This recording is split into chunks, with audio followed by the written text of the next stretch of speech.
Hey, Rachel, how you doing? I've got your ad up here, your banner ad. I'm just looking at your writing here, and this makes good sense. Thank you for sharing this.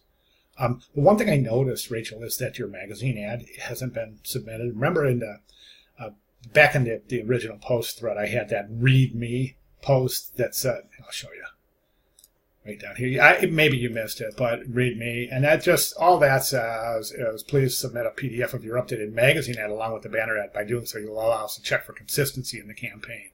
I'm not real sure if you missed that, and if you did, that's okay. But the reason I wanted, for especially bring this up for your ad, is because I want your classmates to see this is just fantastic work, and I wanted your classmates to see this in comparison to the magazine ad for just a wonderful example of extreme cohesion and consistency in the campaign. As a matter of fact, I was going to ask your permission, and maybe you could shoot me an email and let me know. I was going to ask your permission to use this as an example for excellence for future classes. If you remember, there's those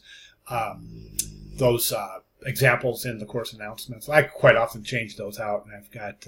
I'd like to feature this. If it's okay, please let me know. Just shoot me an email and let me know. Okay, so this is just phenomenal. I think that the animation here, you've actually gone in and you've taken the animation and you've actually incorporated images in the animation as well. And there's nothing wrong with that because it's all part of the call to action. If you recall from the actual rubric, there is a requirement here. You should adapt the banner ad from the magazine ad to capture the tone and style of the design while enhancing the call to action with a basic Photoshop animation. So it says right there, plain as day, you're going to enhance the call to action. So a lot of students are animating the headlines and the subheads and the logo and this, but all this is asking us to animate the call to action. That's it.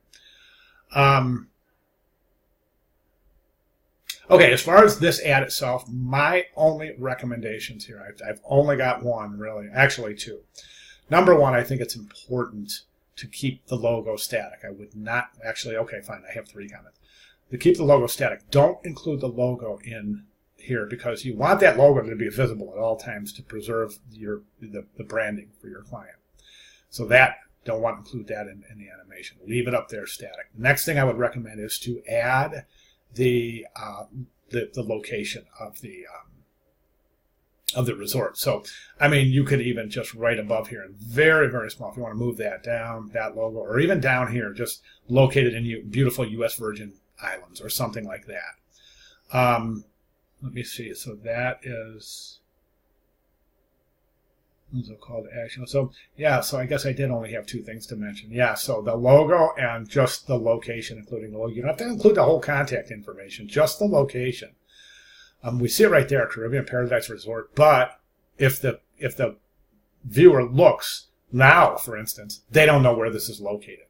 Do you see what I'm saying? So I would say to keep that U.S. Virgin Islands somewhere static and visible throughout the entirety of the animation itself. That's it. That's all I have. Other than that, I think this is fantastic work. So very, very nicely done indeed. Thank you very much. Okay, if you have any questions at all, please let me know. Thank you.